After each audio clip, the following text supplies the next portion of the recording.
Okay, so hello.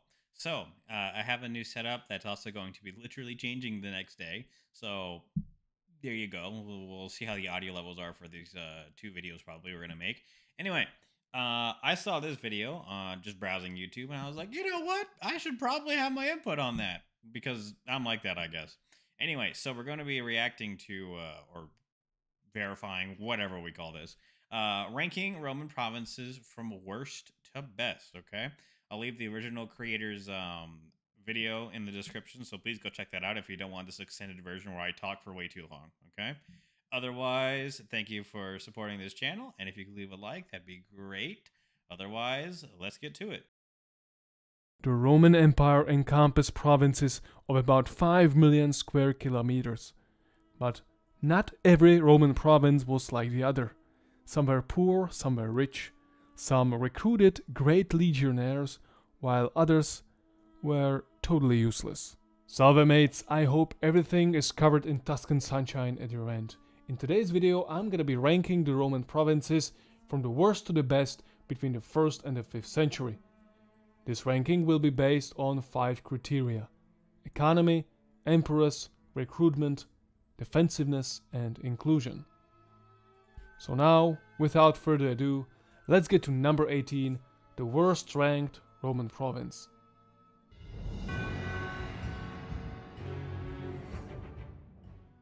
Number 18, Britannia. The last place is unsurprisingly Britannia. It was indeed a worthless province for the Romans. Although it was almost a crown jewel at the beginning of the Roman occupation due to its presence of gold, lead and copper mines, those mines were depleted in the 3rd century, and since then Britain became a burden Romans couldn't easily shake off. Britannia always remained a semi-conquered province, and about 3 to 4 legions were garrisoned on the island to defend it against Caledonians, Franks and Saxons attacking from all cardinal points. Not even the immensely expensive Hadrian's Wall helped. That's why Britain gets 0 points out of 10 for defensiveness. Inclusion-wise, Britannia proved its worthlessness by launching an open independence rebellion twice. The first time they co-founded the separatist Gallic Empire, then the Carausius Revolt, aka Britannic Empire. The population of the island was also never fully Romanized. Britannia had no Briton emperors, although some were proclaimed emperors by Britannic legions, most notably Constantine, so there is at least 1 point for that. So all in all, this is the reason why Britannia is last on the list with just 8 points in total. Okay, so I'm basically going to agree with most of what he said here. So let's take a look at just Britannia for a minute here, okay? So, first of all, Caesar tried to conquer it. He didn't succeed. Later emperors would, okay? But the problem with Britannia, specifically because it's a province of the Roman Empire, is the following. It's called the English Channel. It's very good if you have the island and you're native to the island. The problem was the Romans weren't. Any reinforcements they would have, or resources, or anything has to be shipped up there. And I don't need to tell you that sailing technology and shipping technology were not exactly amazing at this time. So, if they needed to get reinforcements or they needed resources or anything, it has to come from Gaul, which is basically France, which is also another province of Rome. Or it has to come all the way from Italy, so that's going to take forever. If a rebellion happens, like it quite often did, as he points out, you're on your own. I mean, there is literally no one else to help you. Like, the best you could possibly do is get reinforcements from Gaul, and that's saying something. But they still have to be shipped over to you, and again, you would have to send messengers, and it's like an impossible dilemma to defend. And as he rightly points out, you know, Hadrian's Wall up here, that basically is England versus Scotland at this point. Yeah, all these tribes out here just continuously raid down south. Like, I mean, Hadrian's Wall is actually not an impressive defensive wall. It's kind of a series of outposts. It's more like you should think of like that. A series of outposts that are interlinked with each other rather than like rather than the Great Wall of China like you would think it would be. And in later centuries, it's basically the first one to completely break away because it's so isolated from everyone out here that militarily it's undefensible. I mean, you can't defend it if you're somebody that's conquering it. That's the problem. Especially how far Rome is away, okay, from Italy. If they were in France, if a France invaded Britain, they're at least relatively close, right? So I agree with defensiveness of zero. Inclusion, as we've already stated, it basically wasn't Romanized at all. Series of rebellions. You have Boudica, for example. That's one of the great rebellions, right up there. And yeah, the funny thing is, the British people or Britons will actually use the Roman technology that's there, and specifically in London, and other places, later in the centuries, and they will actually use it to their advantage. So there's that. Recruitment of 4. Yeah, I mean some barbarians came from Britain, but I mean, yeah, that might even be a bit high. Economic of 3. Yeah, again, the mines ran out. Not amazing otherwise. Like, I mean, there's forests, but there's forest everywhere. Again, agree with that. And then Emperors of 1, yeah, as we've talked about, Constantine was basically the only one that came out of there. Okay, so a fair enough ranking. Number 17, Dacia. Province Dacia was in a good position to become one of the most useful Roman provinces. It had surprisingly successful Romanization. 2 Roman emperors were Dacians, Galerius and Licinius, but the existence of the province was short-lived. Dacia was a good recruitment province. Unfortunately, it ended up being a second Britannia, because Dacia wasn't fully conquered. The border between the Roman Empire and the barbaric lands stretched longer because of Dacia's presence, with its northern, eastern, and western frontiers exposed to attacks. Even Hadrian contemplated withdrawing from Dacia only after like 10 years after it had been conquered, because of how much burden he saw in it. In terms of military, 2 to 3 legions were needed to defend it, but luckily for Rome, Dacia was soon abandoned in 272 without any major repercussions on the stability of the Roman Empire. In terms of economy, the Dacians cultivated cereals, fruit trees, wheat and wines. They also raised large herds of cattle and sheep and were known for beekeeping. Overall, Dacia was a poor province, although it had a lot of gold mines in the 1st century, but those gold mines ran out soon as well. It's a shame, but Dacia gets only 14 points overall, with the defensiveness being its Achilles heel. Now, another point on Dacia, actually, where somewhat modern day Romania is. The funny thing is, it ranks 17 in inclusion of 4, but it's basically one of the only places that still speaks like a Latin language, from Italy. So that's how much of an influence Rome actually had on Dacia. I mean, Romanian is distantly linked to Latin, and especially what they were speaking back here, which is still Latin. But that's just one of the things I'd like to point out because I saw a comment on that. So, going off of that, the 2 emperors, again, economy is not that strong. Let's be very honest. It's past the Danube, which is what this is, which is the Danube. You have all the way through here, and then you have the Rhine River, which are the 2 rivers that basically where Rome stopped. Rome went into Dacia because of a variety of reasons, including raids and all that other stuff and wanting to conquer things. Blah, blah, blah. The problem was Dacia wasn't very valuable. Now, recruitment-wise, because of the tribes that actually lived there before they got completely exterminated, they had the Flax. They were very good warriors, okay? Especially as auxiliaries, pretty good for the Roman Empire. Defensiveness of 0. Basically the same as Britannia, except there's a different reason as why it's 0, and I kind of agree with it. Britain is basically completely isolated province that can't be defended, besides like having ships stationed in Gaul and then be able to immediately transport. That's not going to happen. Dacia has somewhat of an opposite problem. It is a province, however, it's one of the most exterior provinces to the Roman Empire, and it's across the Danube, which is where later, after they, as he said, abandons Dacia, the Roman Empire would basically fall back to these rivers and basically build forts and sit there.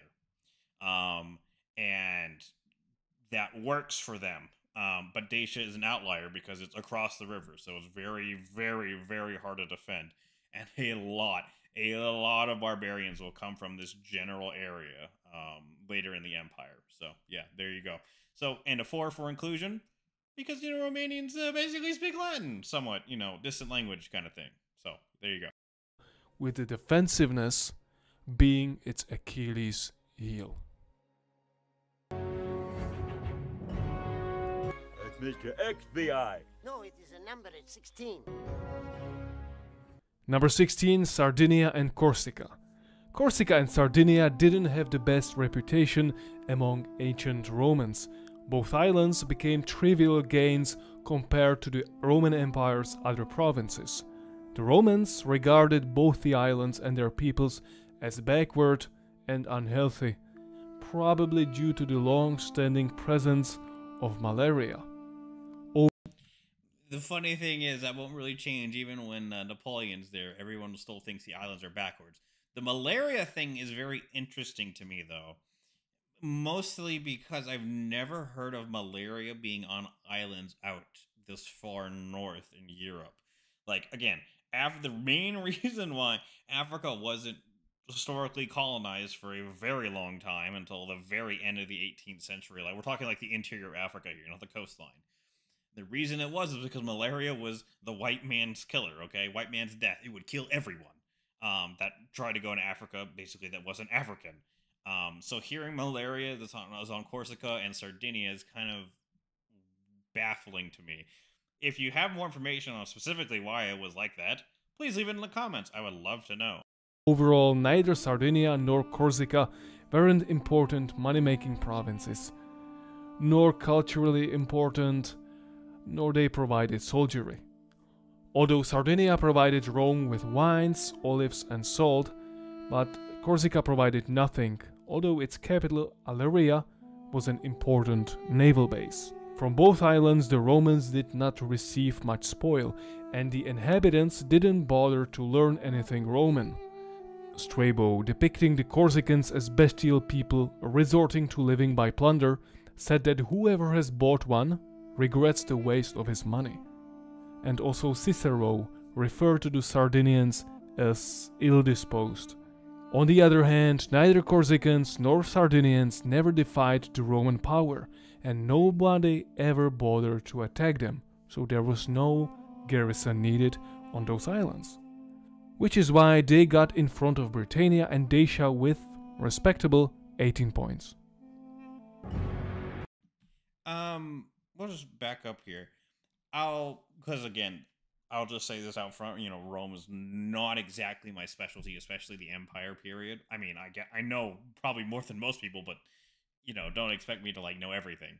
So 0 emperors, yeah. Economy of 2 out of 10, yeah. I mean, there wasn't a lot on the islands. What there was stability. So when the economy they did have, it wasn't going to be burned to the ground because of its isolation. But that's another problem: is isolation in the middle of the Mediterranean means that shipping costs are expensive, and it's not as interconnected as like Italy or the northern part of Italy would be, just because of where it is. Recruitment of 1. I'm just going to assume that not a lot of people signed up to be, Roman legionaries, so there wasn't a lot of population from there, specifically there.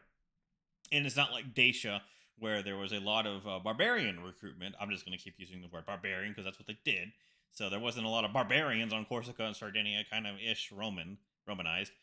Defensiveness of 10 because it's literally next to Italy and it's a freaking island in the middle of the Mediterranean. It's not getting invaded.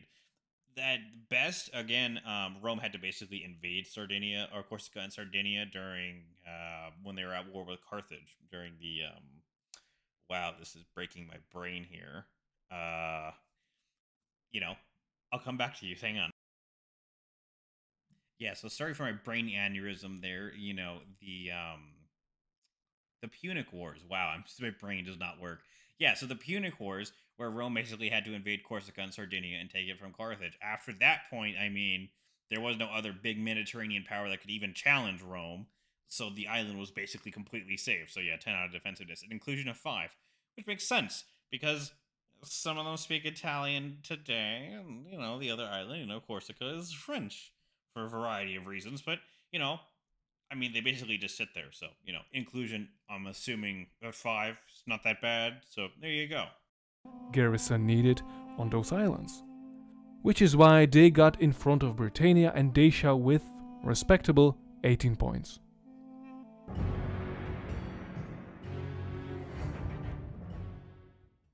Number 15, Raetia and Noricum. Today's Austria and Switzerland were well Romanized and loyal provinces, provided shit ton of gold, lead and iron. Noricum had the best damn iron mines in the empire. Noric steel was widely used for the weapons of the Roman military. Raetia, on the other hand, produced wine and, believe it or not, Emperor Augustus preferred Raetian wine to any other. So before we continue on here, the gold and iron mines, because again, this is modern Austria and Switzerland. This area was definitely known for its gold and iron, especially the Austrian part-ish, even during the medieval times, like quote unquote, that era. But those mines are very important. They will continue to be important. So yeah, the economy that actually comes out of this region is very important, but I'll let them continue. It was, however, also a place of constant skirmishes between Romans and Germans. Also, the provinces of Raetia and Noricum were scarcely populated and gave us no emperors or many soldiers. But Raetia and Noricum remained loyal throughout the existence of the empire. Even after Western Rome had collapsed in 476, Raetian legionnaires desperately waited for the Roman officials to grant them salary, only to find out that the Roman Empire had collapsed. So their loyalty gives them 9 points and 20 points in total. So I'll make a joke about their loyalty. They're like Krieg. If you're from a Warhammer fan, they're literally like Krieg. What do you mean we've lost? That's impossible. But yeah, zero emperors, as assuming. And then again, as I've explained the economy, and here he also explained the economy was very good, especially for ancient times, and then even going past that into medieval times. The area will always be economically rich. Recruitment wise, again, they're not barbarians. They're basically inclusion in the empire is basically completely Roman, but there wasn't a lot of population for them to be recruited from. The defensiveness of 2.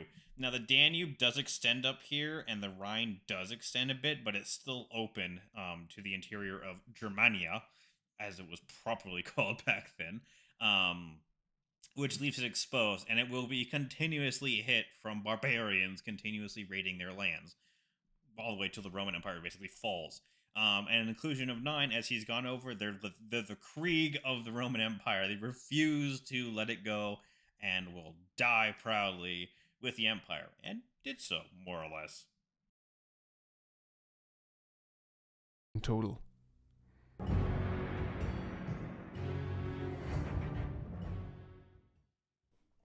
Number 14, Mauritania. Mauritania was an easy province to defend. Nomads were belligerent, but not enough to attack the big towns directly. Mauritanian recruits were the bulk of the Roman cavalry army. This is why the recruitment cell gets 4 points. Mauritania provided the empire with dyes and valuable timber, also supplied Rome with agricultural goods as animals such as lions and leopards.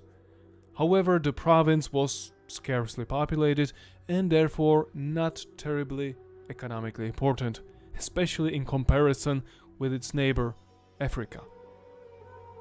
The province wasn't Romanized at all, mostly populated by Phoenicians and Berbers, but it also rarely rebelled against Rome. So when we combine all that criteria with the fact that Mauritania gave us no emperors whatsoever, then the province finds itself at place 14 with 22 points. So he doesn't say a lot on this, but I'll expand upon it a little bit. So that's Mauritania is basically where modern day Morocco is. Okay, now Economy of 4, not really surprising. It's North African coastline. It's still, decently good, but I mean, it's not like pumping out massive amounts of gold or anything. The recruitment of 4, as he stated, a lot of the auxiliary cavalry comes from Africa. It also does come from Gaul, specifically, and even the Belgian area, that's guards of the emperor and all that stuff. But recruitment down here was essential for cavalry, for light cavalry specifically. And the defensiveness of 7, because, and I'll expand upon this a little bit, there is no one to threaten it. I mean, there are tribes in basically the Sahara, like the little bit past this, down where this is not colored in. But the problem is the Sahara is a big desert that divides everyone. So, I mean, you can theoretically cross the Sahara with small groups, but there's never going to be like a big empire that's coming up from the Sahara into there to take Eritrea, okay? Just not happening. So it's relatively safe from invasion, unless the empire that's attacking Rome got all of like Africa, all of northern Africa, or someone took all of Spain, then it would be threatened. So yeah, defenses of 7, I would agree. And the inclusion of 7, it wasn't Romanized as he puts it. I would kind of lower that score. I mean, it doesn't rebel, but I wouldn't say that that's a indication of it being inclusive. It's more like, yeah, they rule us, but we're not adopting their culture or anything. And then as soon as the Roman Empire falls apart, these people go back and they make their own stuff. Okay, so I don't know about that one, but hey.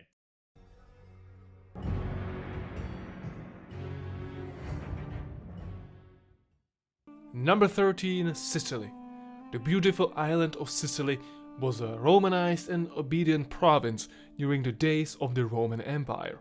It provided some timber and fruits, and for a short period of time it was also something of a breadbasket for Italia, but played minor role compared to Africa and Egypt. The island was unfortunately infamously corrupted, which is why its economy score is a little bit lowered. Sicily was a safe province overall, although it was sacked during the crisis of the 3rd century. However, it was too far away from any frontiers to provide soldiery for the empire, and combined with its 0 Sicilian emperors, Sicily is ranked 13th with 23 points. So let's talk about Sicily for a second here. So he lowers their economy because of corruption. Fun fact that hasn't even gone away today with the Sicilian mobs. They're still very powerful even today. Many Italians will grumble about this because, rightfully so. So yeah, that 0 emperors, I mean, that's true.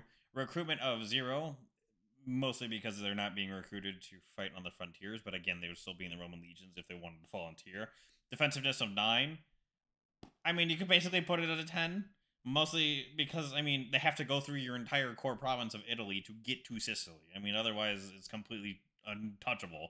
An inclusion of 9, I mean, yeah, you might as well just put it at 10 because they basically were, at this point, Roman. I mean, Roman Empire. At this point, they're Roman on their inclusion scale. The one thing I would say about this is, I believe it was Cicero. You're going to have to correct me if I'm wrong because, again, my history... But... he actually was able to gain a lot of allies in the Senate, in the Senate, because he allied himself with the Sicilian farmers because they liked him because he was very conservative, and they were conservative, at least back in the time Cicero was around, I believe. Again, please correct me if I'm wrong about that. So yeah, relatively fair score for Sicily, at least I would think so.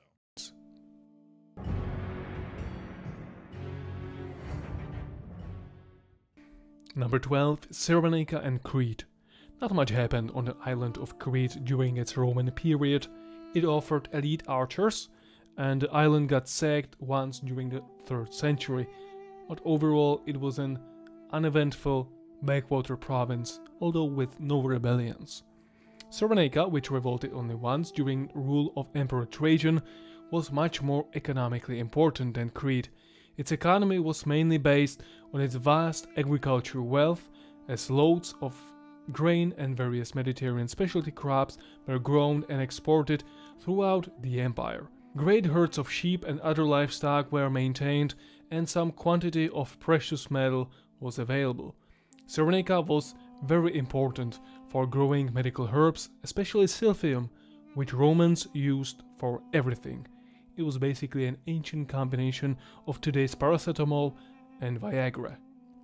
So when we combine Crete's archers and Cyrenaica's economy, we get 24 points and position number 12 on our list. And another thing about that medicine is, let's go back to that medicine because it's actually quite important. Metal was available. Cyrenaica was very important for growing medical herbs, especially silphium. Okay, so silphium. There are also other medical herbs. Some that actually went extinct relatively, not relatively, but went extinct, which is kind of sad. Some of them were actually used for early forms of birth control and seem to actually be relatively effective. Again, relatively effective for a herb at the time. And these herbs, again, for some reason, there's a distinct divide between like herbalist people and then people that like rely on drugs. Okay, but when you really do look at it, drugs are herbs. They're just crushed up in different forms. So, I'm getting on rambling on a different topic anyway. But yeah, medicine here, and then Cretan archers. Yeah, 2. I'll give that a 4. Cretan archers were very, very, very good and renowned throughout basically the known world. So Greek area and then Italy for their exceptional archer skills on the island of Crete. That's why they're called Cretan archers. They were very good guys. Especially you basically take them and the Balearic slingers and put them head to head and see who wins. With how good these guys were. So I would actually increase their recruitment rate score just a little bit, maybe a 3 or 4. Defensiveness a 9. I'd probably just bump it up to a 10. It's literally in the middle of nowhere, and completely defensible. Maybe out to the east, it could be threatened a bit. So meh. And then an inclusion of 7 because of the one rebellion, and it makes sense. These guys are not like completely Romanized, so the inclusion of 7, it makes sense to me there. So we'll leave it off at that, and we'll continue. Number 12 on our list.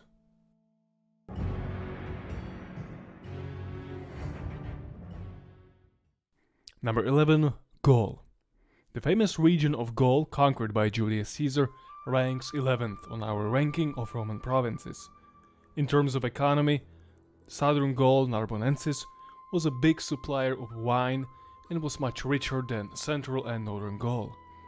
Other major economical contributions of the Gaul region were glassmaking, metallurgy, woodcraft, textiles, wheat, olives, fruits, corn, oils, and cheeses. The time period of the greatest importance for Gaul was during the 1st century, during the conquest of Germania after the Teutoburg Forest battle. After the 2nd century, Gaul became a region of secondary importance. The Rhine legions were not that important in comparison with the Danube legions. This factor made the Gallic legions feel unappreciated, and the desire for the attention of emperors resulted, unfortunately, in an unprecedented number of Roman usurpers and 2 independence rebellions. Where Gaul also suffers in our score is in defensiveness. Because of its distance from Germania, Gaul was constantly pillaged, especially after 406 when the area was burned to the ground. On the plus side, Gaul was a good recruiting province. In terms of emperors, there weren't many Gallic emperors. The only I could find with Gallic heritage were Carus and his sons Carinus and Numerian, as well as Western Emperor Avitus. The compensation on the scoreboard is the buffer zone, as Gaul absorbed most of the attacks that would otherwise harm richer provinces like Hispania and Italia. So when we add the 3 points for the buffer zone, we get 24 points in total and place number 11 on the list. So let's dive in a bit more of Gaul here, okay? The emperors, I'll agree with this score. Again, don't know amazing amount of about the emperors, so 3 there. An economy of 4. Yes, relatively, okay? A lot of Central Gaul and Northern Gaul, as he said, was not that economically developed. However, there was a Greek colony here in the early part of the early BC, so like 200-300-ish BC. Marseille, or Marcellus, I believe. Again, completely butchering that name, but if you look it up, you should be able to relatively find it relatively easily there. And it's around where my mouse is here. And basically, it was a Greek colony, from Greek, and they had Greece, and they had a lot of economic development in the area. So that's why Marseille is at least very developed even today. Um, a recruitment of four, or sorry, so an economy of four, yeah, and then the southern provinces are rich, but compensating for all of Gaul makes it a four. I agree. A recruitment of eight, I might have even gone 10 here. Mostly because a lot of barbarians were recruited in the northern and middle area of Gaul. A lot of the southern area down here, where Italia was in Hispania, was more or less Romanized. A lot of Roman customs. These guys basically Roman. Even Caesar, famously, before he got assassinated, had his Gallic allies that were basically Roman come be senators in Rome. So there's that. So as a whole, just take that into consideration. Then the recruitment bit is the northern and the middle. Let's elaborate on this. So a lot of them were stationed basically in the frontier, especially if we're talking about the late Roman Empire. These guys would be stationed at the Rhine River to basically defend against the hordes of barbarians coming over the river, okay? Now, the personal guards, not the Praetorian guards, but because Praetorians were not exactly known for keeping their emperors alive. A lot of the Belgian, actually, this is where also modern Gaul is a lot of cultures. Belgian, or Belgae, bodyguards were used for emperors. So they were very loyal to them. And they're up in this region. So yeah, the recruitment of 8, I'd probably just go up to 10, just because of how important Gaul was and how big it was for the Roman Empire to recruit from. In a defensiveness of 3, yeah. I mean, in the late Roman Empire, I mean, it could be penetrated, and that did happen, but that's what the Lementani border guard were for, to let the penetrations in, disrupt them until the Palatine guards got up there and sorted the problem out. It's on the Rhine River, so I don't know about the defensiveness of 3, maybe 4 or 5, but it does get invaded quite a lot from Germania, so I can see why that is. And an inclusion of 3. Just because of how big Gaul is, I would let it stand. The southern part of Gaul is very Romanized. The middle and the northern part, not so much at all. Okay, and again, it very much depends where you are in Gaul. The rivers, connect people. So the river area near the Rhine could be more Romanized than like the central part of Gaul was, for example. So that's what I would point out for that inclusion. And then he adds the 3 points for the buffer zone because basically Gaul got the shit kicked out of it, for an example, of when all the barbarians continuously were coming over from Germania. And it just continuously got battered all the way until the end of the empire. So yeah, rough, fair assessment on that. Okay, so we got to number 10 here, and we're running around 33 some minutes. So we'll just leave it here. So I'll put up part 2 up there if you want to check that out. Otherwise, I'll see you back for part 2, and we will continue this little series. All right? See you later.